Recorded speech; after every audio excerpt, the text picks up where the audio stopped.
کمرے میں آ گیا۔ مجھے رہ رہ کر عبدالقیوم کا خیال آ رہا تھا۔ پھر ایک خیال اور آیا، جب عبدالقیوم واپس نہیں آئے گا تو اس کا آقا اس کے بارے میں رپورٹ کرے گا، اور رپورٹ میں یہ بھی ذکر ہوگا کہ ڈائیونگ کا سامان بھی غائب ہے۔ ممکن ہے اس سے کسی کا خیال ریئیکٹر والی سرنگ کی طرف چلا جائے۔ اس سوچ نے مجھے پریشان کر دیا۔ بہرحال میں اس سلسلے میں سوائے تقدیر پر بھروسہ کرنے کے اور کچھ نہیں کر سکتا تھا۔ ممکن ہے عبدالقیوم کے صاحب کو ڈائیونگ کے سامان کا خیال نہ آئے اور وہ صرف اس کے غائب ہونے کی رپورٹ کرے۔ صبح معمول کے مطابق آنکھ کھلی تو طبیعت ذرا گری ہوئی لگ رہی تھی۔ تازہ اورنج جوس لے کر میں بالکونی میں آ گیا، جہاں جان سمندر کی طرف سے آتی ہوا سے لطف اندوز ہو رہا تھا۔ میں جوس پی کر ایکسرسائز کرنے لگا۔ جان نے میری طرف دیکھا۔ رات کو کہاں تھے؟ تمہیں کیسے پتہ چلا؟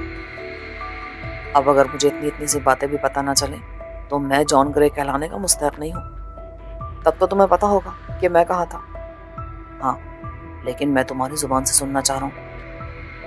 وہ معنی خیز لہجے میں بولا تو میرا دل دھڑک اٹھا۔ میں چٹان کے اوپر والے حصے کی طرف چلا گیا تھا۔ مجھے نیند نہیں آ رہی تھی۔ تم گئے ضرور تھے یوسف، پر چھت پر نہیں، کہیں اور گئے تھے۔ کس چکر میں ہو تم؟ مجھ سے مت چھپاؤ ورنہ نقصان میں رہو گے۔ میں تم سے کچھ نہیں چھپا رہا، یہ محض وہم ہے تمہارا۔ میں نے لاپرواہی سے ایکسرسائز جاری رکھی۔ جزیرے پر اندرون خانہ جاری سرگرمیوں کی رپورٹ میجر ایڈم کے پاس ہے۔ وہ تم پر بھی شبہ کر رہا تھا۔ وہ صرف شبہ کر سکتا ہے، اگر اس کے پاس کوئی ثبوت ہوتا تو وہ اب تک مجھے اندر کر چکا ہوتا۔